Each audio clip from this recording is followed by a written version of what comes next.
এখানে দেখো এই ছবিটাতে ও কেন্দ্রীয় একটা বৃত্ত আছে আর পি হচ্ছে একটা বহিস্থ বিন্দু যেখান থেকে দুটো স্পর্শক অঙ্কন করা হয়েছে। আমরা জানি যে একটা বৃত্তের বহিস্থ কোনো বিন্দু থেকে দুটো স্পর্শক অঙ্কন করা যায়, শুধুমাত্র দুটোই স্পর্শক অঙ্কন করা যায়।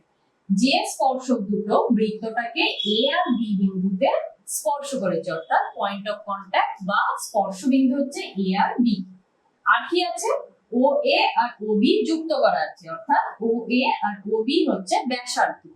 এবার একই রকম ভাবে পি বি যদি একটা স্পর্শক হয় আর পি এ যদি একটা স্পর্শক হয়, পি বি স্পর্শক আর ও বি হচ্ছে ওই বি অর্থাৎ পয়েন্ট অফ কন্টাক্ট বা স্পর্শ বিন্দুতে একটা ব্যাসার্ধ।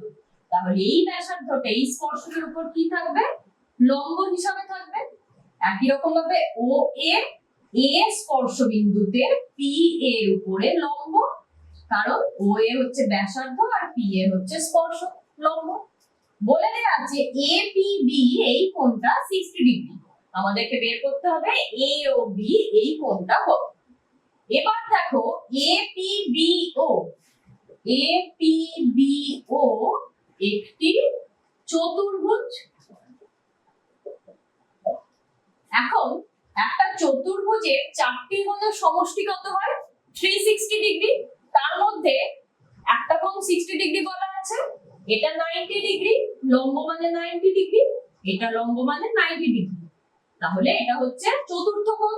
তাহলে একটা চতুর্ভুজের চারটে কোণের সমষ্টি যদি 360 ডিগ্রি হয় আর তার মধ্যে তিনটি কোণ যদি আমরা জেনে যাই, তাহলে খুব সহজেই 4 নম্বর কোণটা আমরা সহজেই বের করে ফেলবো। তাহলে অ্যাঙ্গেল এ ও বি কত হবে, 360 degree minus 90 plus 90 plus 60, 90 degree plus 90 degree plus 60 degree মানে হচ্ছে 360 degree minus 90 degree plus 90 degree হয় 180 ডিগ্রি, তার সাথে আরো 60 ডিগ্রি যোগ করলে কত হয়ে যায়, 240 ডিগ্রি, 240 ডিগ্রি। তাহলে এখান থেকে আমরা কত পেয়ে যাচ্ছি, 120 ডিগ্রি। তাহলে অ্যাঙ্গেল এ ও বি আমরা কত পেয়ে গেলাম এখান থেকে, 120 ডিগ্রি।